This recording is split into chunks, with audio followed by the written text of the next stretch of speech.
Kalau orang melakukan firman dan kehendak Yesus, firman yang akan mengatasi masalah-masalah kita. Jadi saudara harus yakin, karena kerap kali apa yang kita lakukan, apa yang kita dengar, itu mustahil, tapi tidak mustahil bagi Allah kita. Adik saya itu orang yang punya sakit mah berat. Mah berat. Artinya mahnya itu tidak boleh kosong sama sekali. Sebab kalau kosong sedikit saja seperti diremas-remas. Dan dokter mengatakan penyakit seperti ini itu sukar sekali untuk bisa sembuh. Jadi yang penting harus terus diisi. Tidak boleh kosong sama sekali. Tapi pada waktu kita berdoa bersama dengan dia. Dan kita doakan Tuhan. Ini mosok penyakit ini kok enggak bisa sembuh-sembuh ini bertahun-tahun. Itu sebelum dia menjadi anak Tuhan yang benar-benar. Akhirnya kita berdoa. Tuhan malah bicara melalui dia sendiri. Jadi tidak melalui saya, tidak melalui orang lain, melalui dia. Bicaranya begini. Doa puasa 7 hari. Waktu dengar begitu, lalu ngomong ini. Tuhan kok ngomong sama saya? Ngomong apa? Suruh doa puasa 7 hari. Jadi 24 jam makan sekali. Nah, lalu dia datang ke dokternya karena sudah biasa, mesti langganan. Lalu datang ke dokternya bilang begini, dokter, saya kok sama Tuhan disuruh puasa. Dokternya bilang, mati. Loh, kalau saya puasa, mati. Iya. Karena apa? Bleeding. Mahmu akan hancur dan kamu akan mati. Lalu pulang ini bawa obat. Bingung. Mati, puasa. Bingung. Lalu sembahyang lagi. Tuhan, memang benar engkau yang ngomong atau itu cuma ada suara yang lain? Rela enggak kamu mati untuk aku? Malah dibalik sekarang kata-katanya. Rela enggak kamu mati untuk aku? Lalu dia bilang gini, besok mati, sekarang mati. Udahlah, rela Tuhan, mati pun untung. Nekat. Kira-kira kalau saudara punya anak yang nekat gitu, berani enggak? Kamu jadi orang tua boleh enggak? Biarpun kamu orang Kristen. Biarpun kalau di sini, Bapak surgawi, buatku mengerti. Nah, saudara sih nyanyi gampang, tapi coba kalau anakmu yang berkata kepadamu mengatakan, aku dengar Tuhan berkata kepadaku, doa puasa. Dokter berkata, mati. Kamu nurut mana? Ayo jujur ini, kalau itu anakmu sendiri. Apa? Hah? Yang sana bilang, mati untuk Yesus. Kalau berani ngomong konsekuen. Amin. Konsekuen. Soalnya apa? Soalnya itu kita kerap kali ada suara yang lain. Suaranya bilang apa? Ya dek Tuhan, dek setan. Loh itu dek ngomong dek aku ya. Aku sambil beda loh. Kalau seperti saya sudah biasa. Ini belum biasa. Ayo. Lalu saudara kalau dengar suara gitu tuh ada suara berkata, ya dek Tuhan, dek setan. Kira-kira bimbang enggak? Mikir enggak? Ayo. Sebab ini saya alami sendiri. Waktu anak saya tanya begitu sama saya. Papa, badanku ini panas. Tem 40. Wih, mulai ngomong tuh. Saya bilang, kamu serahkan papa atau kamu mau berdoa sendiri? Dia bilang apa? Aku berdoa sendiri. Setelah saya ada sembahyang, dia bilang, aku tidak minum obat. Loh, kenapa masih kayak gini? Biarin. Kamu tahu kalau tidak minum obat resikomu apa? Kalau kamu imanmu tidak kuat, kamu akan catat, biarin. Aku percaya Yesus sanggup lakukan segala perkara. Papa ngajar saya mau praktek. Kira-kira saudara bagaimana? Ayo, gue ditantang loh. Orang tuamu nih, kamu bilang, Bapak, surgawi, ajarku mengenal. Ya Pak? Rencanamu indah bagiku. Yang ngarang ini saya kenal baik. Seorang gadis. Dia sendiri dalam kesulitan dia mengatakan, betul, apapun yang terjadi rencana Allah itu baik. Anda tahu? Tetapi untuk membayar harga itu, saudara harus mengalami pergumulan. Kalau engkau belum biasa melakukan firman dan belum biasa peka terhadap dia dan berani penuh hidup dalam penyerahan dan mengalami secara pribadi, kau pasti goncang. Pada waktu adik saya mengatakan bahwa saya harus coba puasa, saya katakan, oke, jalani. Tapi risikonya mati. Alkitab berkata, kalau engkau kehilangan nyawa karena aku, engkau bakal dapat nyawa. Tapi kalau kamu takut kehilangan nyawa, kamu bakal kehilangan nyawa. Rela mati enggak? Rela. Jalani. Mati. Untung. Lalu dia mulai jalani. Apakah kalau dijalani hari pertama itu lalu mahnya enak? Hah? Saudara kira begitu? Enggak. Ini saya kasih tahu. Jadi kalau mau konsekuen. Hari pertama tambah kayak orang, amahnya kayak orang dileti. Sakitnya luar biasa. Anak saya sendiri pun pada waktu itu saya katakan, nih oke, kamu jalani. Kamu tidur sama papa. Langsung saya ajak tidur malam itu. Karena apa? Istri saya, ibunya berkata apa? Saya tidak berani lihat anakmu ngomong terus, panasnya luar biasa. Saya tidur di kamar lain, kamu sama anakmu. Jadi kalau mati, kalau apa urusanmu. Saya bilang, oke, kamu tidur, pindah. Nih, kamu tidur sama papa. Apa saudara kira kalau dia lalu berdoa, lalu Tuhan terima kasih itu terus dong bisa ngucap syukur? Enggak. Panasnya tambah lama, tambah naik, omongannya tambah gak karu-karuan. Saya semalam suntuh gak tidur. Kenapa? Numpangi tangan terus, Tuhan, dia berjuang loh. Sukakmu, kalau mati engkau yang ngurusan, tapi gak mau aku gila. Nah, jadi jangan saudara kira kalau saudara bilang, amin, itu terus melihat mujizat, kok enak. Bayar harganya. Saya tumpangin tangan terus, saya bilang, terima kasih, apapun yang terjadi. Saya sebagai ayah, kerap kali kan ditem lagi, termometer. Naik. Kok tambah naik? Puji Tuhan, nikmati dan lah urusanmu Tuhan. Saya bilang, masa bodoh. Ngomong terus semalam sunduh. Jam 4 pagi baru Tuhan bicara sama saya. Tuhan bicaranya begini sama Mesem, dia bilang, anakmu teguh dan berpegang akan imannya. Tidak goyang, mati dia rela. Dan pagi ini aku jamah dia sembuh. Saya bilang, puji Tuhan. Saya tempel tangan lagi. Dingin. Ambil termometer 36,5. Normal. Tidur enak. Genting saya jadi tidur. Terima kasih. Saya tidur sekarang. Tidur. Pagi-pagi bangun jam 6 dia bilang apa? Loh Pak, beres. Saya bilang, iya puji Tuhan. Sebabnya memang dia bilang begitu memang betul toh. Tapi saya bilang, tapi kamu tahu bapakmu semalam gak tidur. Karena apa? Karena kita harus mendukung dia. Kita harus berjuang untuk dia. Karena selama anak-anak itu masih di bawah orang tua, dia tanggung jawabnya orang tua.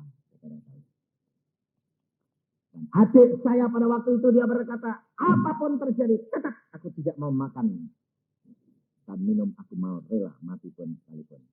Hari kedua mulai kurang, hari ketiga mulai kurang. Sampai satu saat dia bilang, amin, aku mesti sembuh. 7 hari kemudian sembuh total. Sampai sekarang tidak pernah sakit mah. Jadi kehidupan kekristenan saudara, itu harus berani membayar harganya. Jangan cuma gini, percaya, mesti jadi. Mesti memang, kalau engkau tetap berpegang teguh konsekuen. Kehidupan kekristenan membutuhkan konsekuen. Pada zaman sekarang, mengapa firman Tuhan pada siang hari ini, Tuhan khusus membicarakan perkara panggilan anak-anak Tuhan, orang-orang biasa. Businessman, ibu-ibu rumah tangga, anak-anak dipanggil Tuhan. Mengapa? Tuhan berpesan kepada saya tadi mengatakan, bawakan ini, misi ini. Karena sekarang ini hamba-hambaku sudah keluar dari jalan misinya. Maka dari itu sekarang tugas saudara menjadi anak-anak Tuhan yang mendengarkan panggilan Allah dan sedia untuk dipakai untuk menjadi alatnya dan kemuliaan bagi Dia. Kita buka di dalam Amos,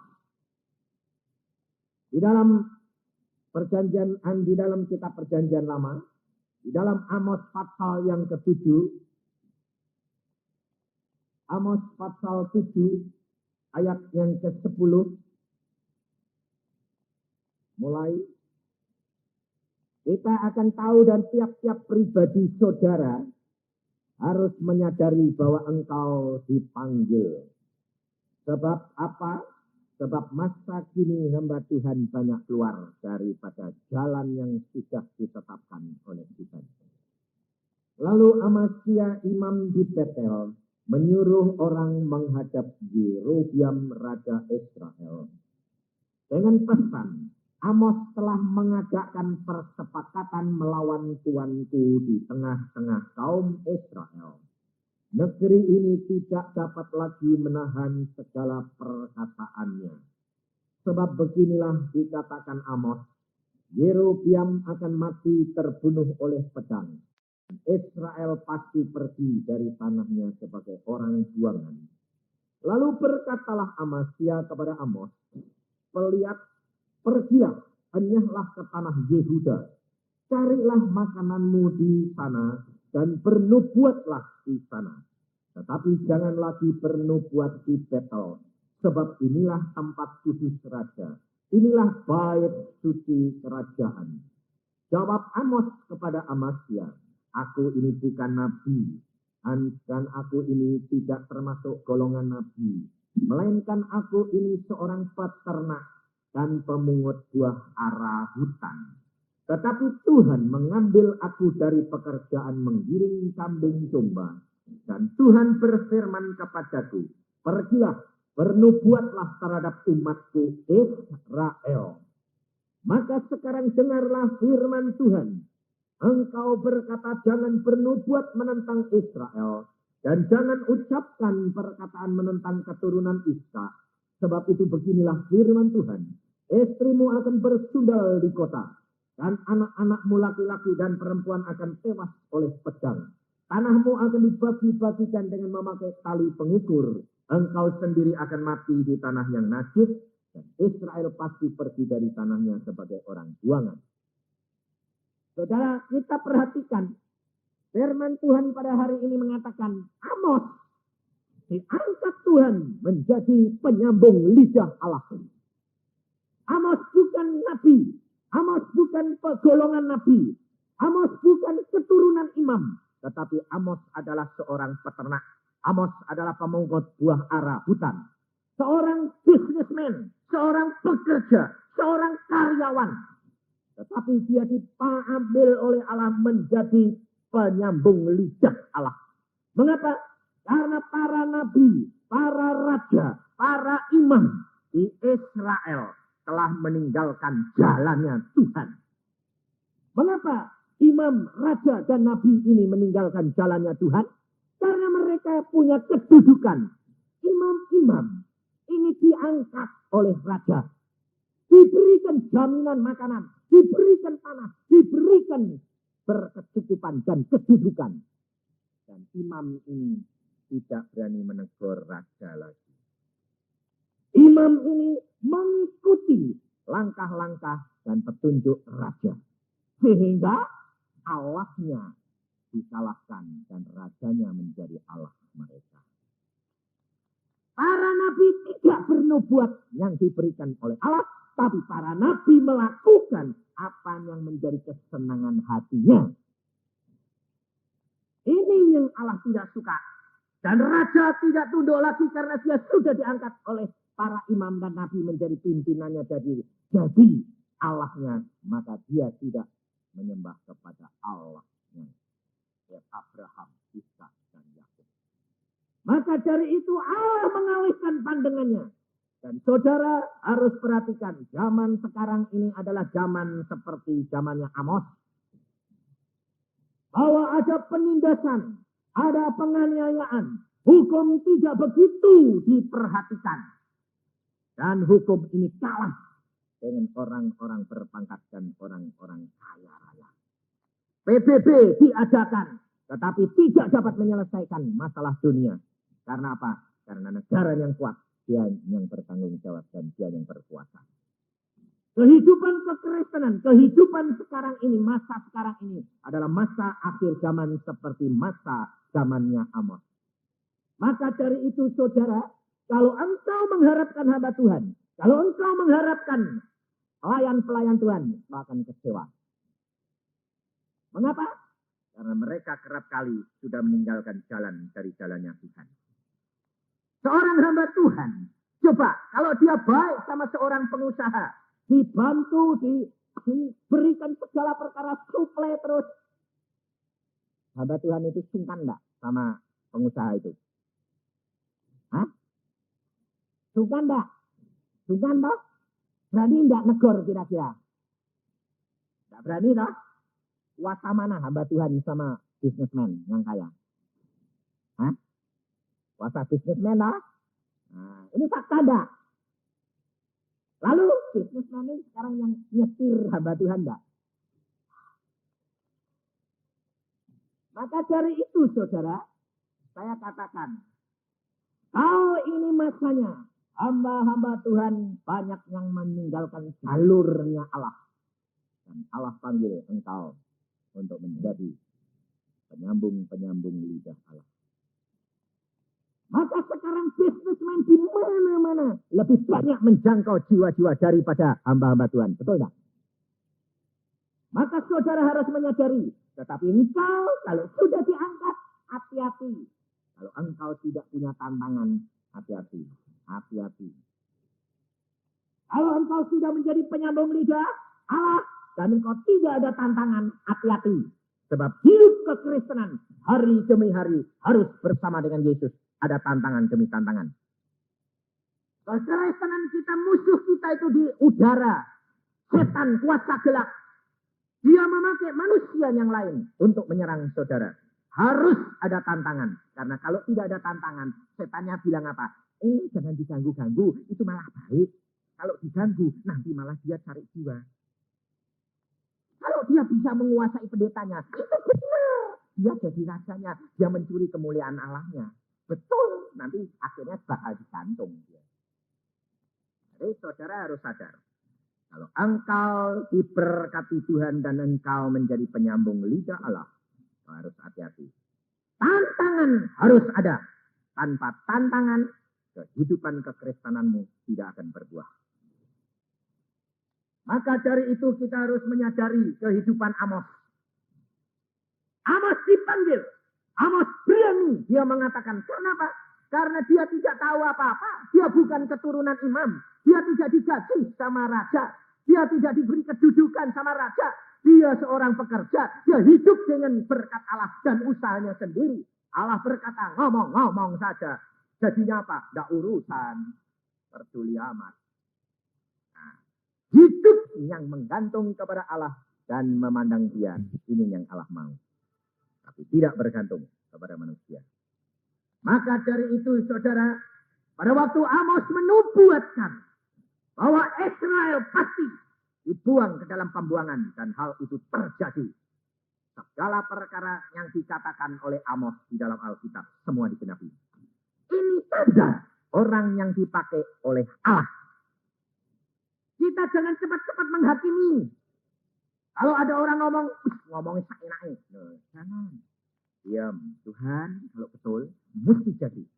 Kalau bukan daripadamu, tidak jadi. Ini. Sebab apa? Sebab hamba Tuhan, saudara dan saya ini manusia biasa. Kadang-kadang terpengaruh oleh apa yang kita hadapi, oleh apa yang kita lakukan. Hamba-hamba Tuhan, kenapa dia bisa keluar dari jalur Allah? Karena apa? Karena situasi dan kondisi. Karena apa yang dihadapi, ini yang menjadi mempengaruhi kepekaannya menjadi hilang. Lalu suara hatinya menjadi suara Allahnya. Maka kita harus menjaga selalu akan pimpinan Roh Kudus di dalam diri kita, supaya jangan sampai Roh Kudus meninggalkan kita. Dan kita harus praktekkan itu. Latihan terus. Lebih dekat.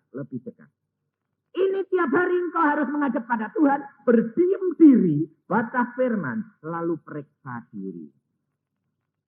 Apakah betul itu Tuhan atau tidak? Kalau betul, mesti jadi. Kalau tidak, suara hati. Nah, ini ada waktu yang harus dibayar. Maka dari itu ada pergumulan yang saudara dan saya harus bayar.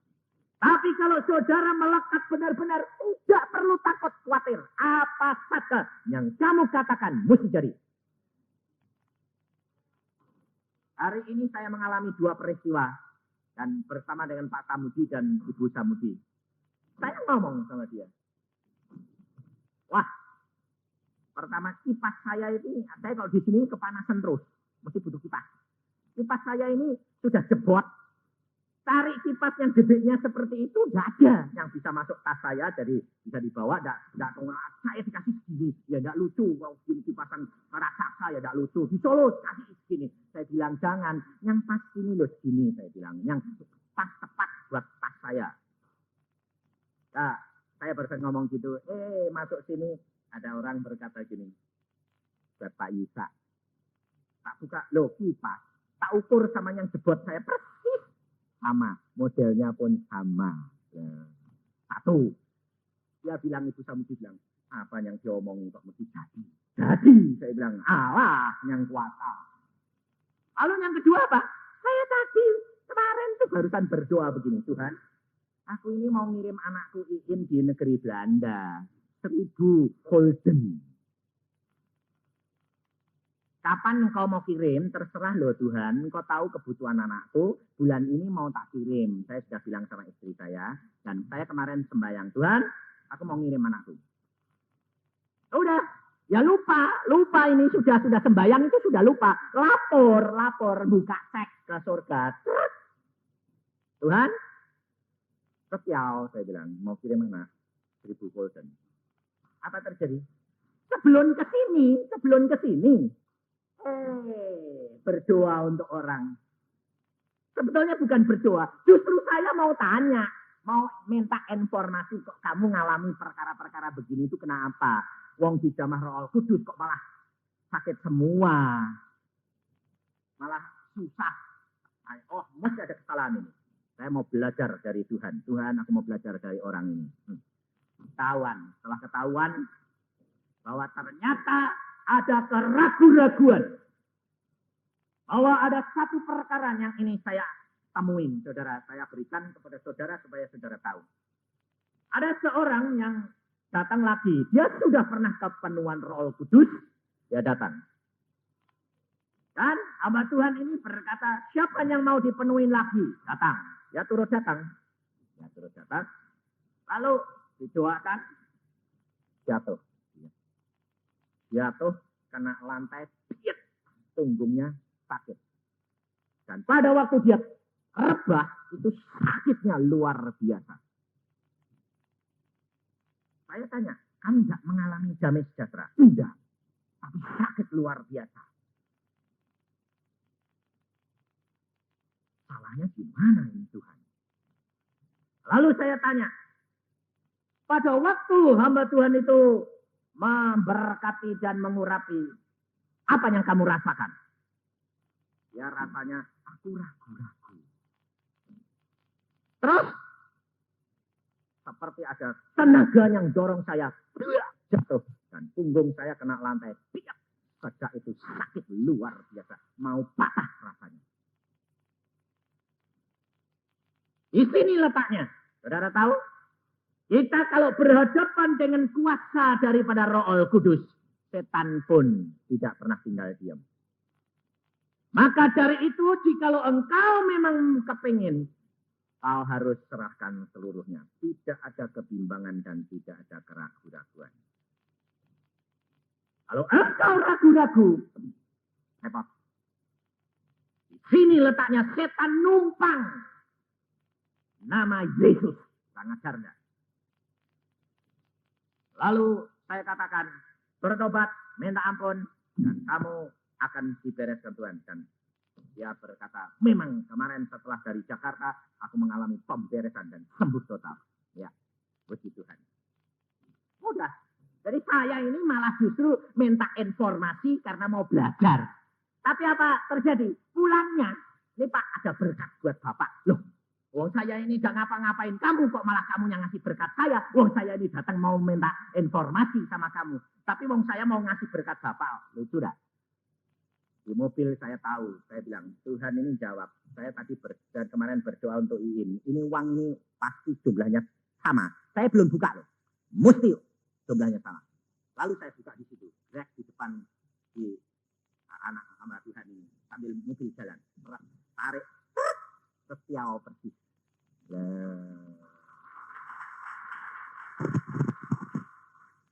Saudara percaya setiap doamu dan perkataanmu didengar Allah. Maka jangan ngomong sembarangan. Sebab apa saja yang kamu katakan direkam Allah di surga. Hati-hati, jangan ngomong sembarangan. Maka dari itu engkau harus tahu bahwa Allahmu itu tidak pernah tidak mendengar engkau. Tetapi percayakan hidupmu. Bapak surgawi, percayakan. Buat aku mengerti akan kehendakmu dan rencanamu. Karena semuanya indah bagi kita. Maka dari itu saudara kita tidak perlu takut dan khawatir. Tetapi tugas kita apa? Bagaimana bisa peka menjadi penyambung lidah Allah. Itu yang penting. Betul enggak? Supaya saudara tidak mengantung hamba Tuhan. Makanya saya kalau didatangi orang bilang Pak Yusa doakan. Saya bilang doa apa? Aku kepengen kamu mendapat sendiri. Alami sendiri. Praktekkan sendiri. Maka engkau akan melihat kemuliaan Allah dinyatakan di dalam hidupmu. Jangan gantung sama hamba Tuhan. Saya manusia biasa. Saya pun belajar. Setiap hari pun harus diproses oleh Allah. Dan tantangan demi tantangan harus saya hadapi. Tapi saudara harus belajar pribadi. Maka dari itu saudara harus setia. Setiap hari harus baca firman Tuhan. Setiap pagi bangun. Sembah Dia. Saya jamin. Telinga rohanimu akan menjadi tajam. Kenapa? Alkitab yang ngomong bukan saya. Coba bacaan di dalam Yesaya 50 ayat 4. Setiap pagi engkau bangun pagi, berdoa, telingamu dipertajam oleh Allahmu. Engkau akan melihat bagaimana Allah memakai engkau. Dan tidak bergantung kepada hamba Tuhan. Karena apa? Karena banyak anak-anak Tuhan, hamba-hamba Tuhan sudah keluar dari jalurnya. Jalan Tuhan. Maka dari itu pada hari ini, engkau kalau saudara menjadi orang businessman, katakan saja dengan pekerjaanmu. Katakan, pekerjaanmu pun kau harus berkati. Kalau orang-orang di Bali, saya barusan pulang dari Bali, orang-orang di Bali itu saudara tahu, di mana-mana tempat itu ada penyembahan, ada sajen. Betul enggak?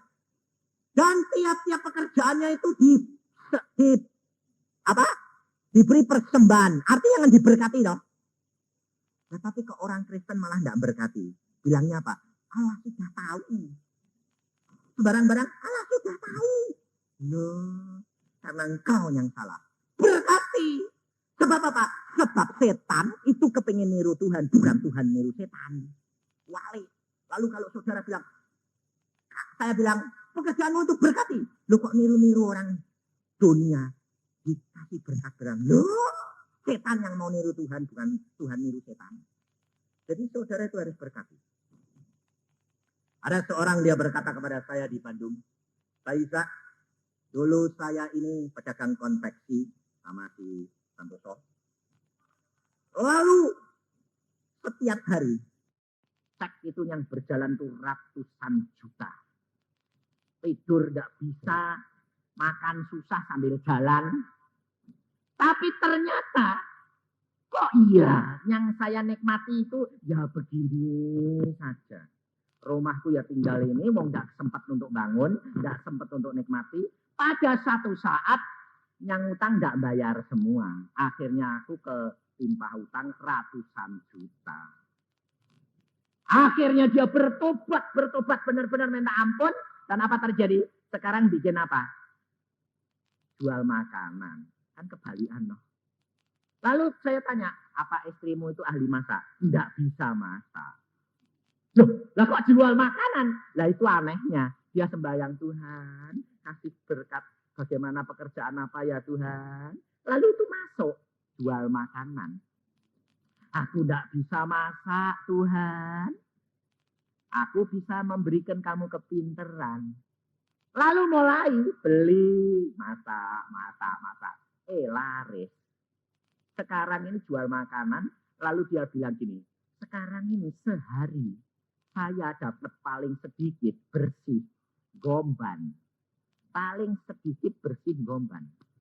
Tapi aneh, setiap bulan kok bisa tak nikmati, aku malah bisa punya rumah, bisa beli apa-apa. Dulu kami pek tiaw, tapi kok kabur terus bersayap buru nih.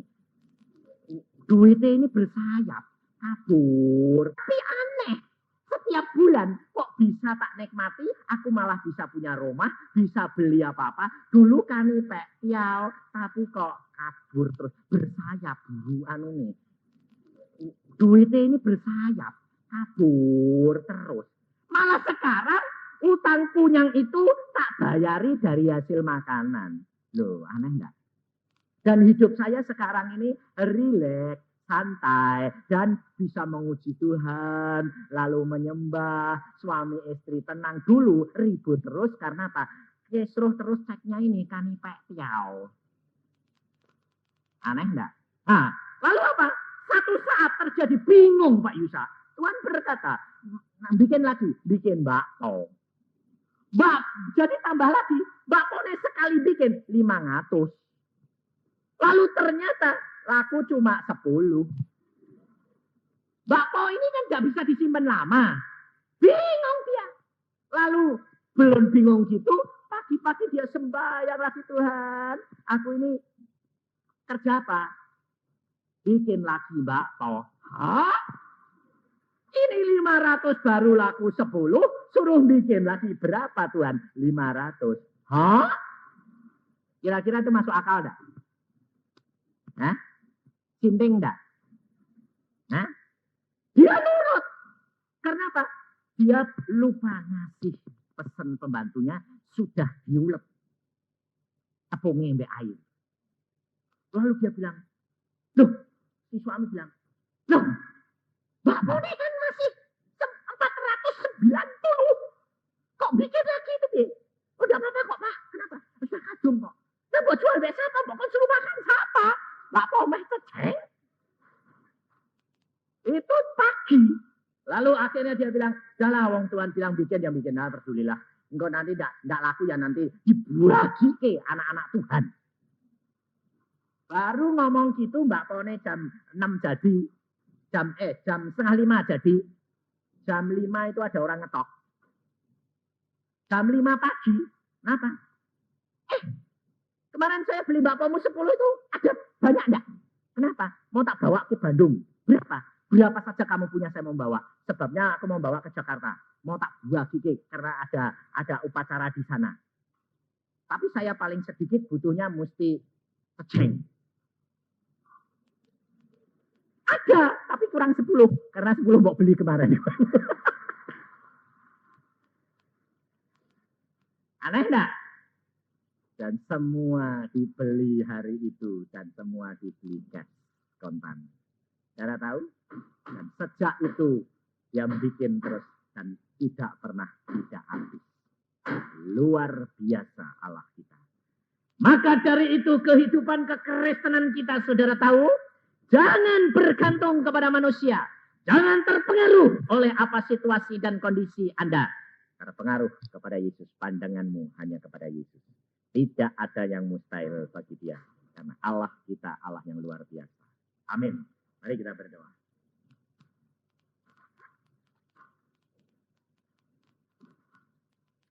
Tuhan, firman-Mu sudah hamba sampaikan, anak-anak-Mu sudah makan makanan rohani pada siang hari ini. Dan sekarang tiba waktunya mereka makan makanan jasmani. Kami percaya Tuhan, firman-Mu tidak akan kembali dengan kosong dan sia-sia. Dan biarlah tiap-tiap anak-Mu menyadari bahwa mereka tidak bergantung kepada hamba Tuhan, para imam, para nabi, para pendeta, para penginjil. Tapi mereka harus bergantung kepada Yesus pribadi. Dan mereka akan menjadi penyambung-penyambung lidah Yesus. Dan mereka akan menjadi alat Tuhan yang perkasa. Kemuliaan Tuhan dinyatakan. Damai sejahtera Yesus meliputi mereka. Terima kasih Tuhan. Dalam nama Tuhan Yesus kami mengucap syukur semua perkara ini. Amin.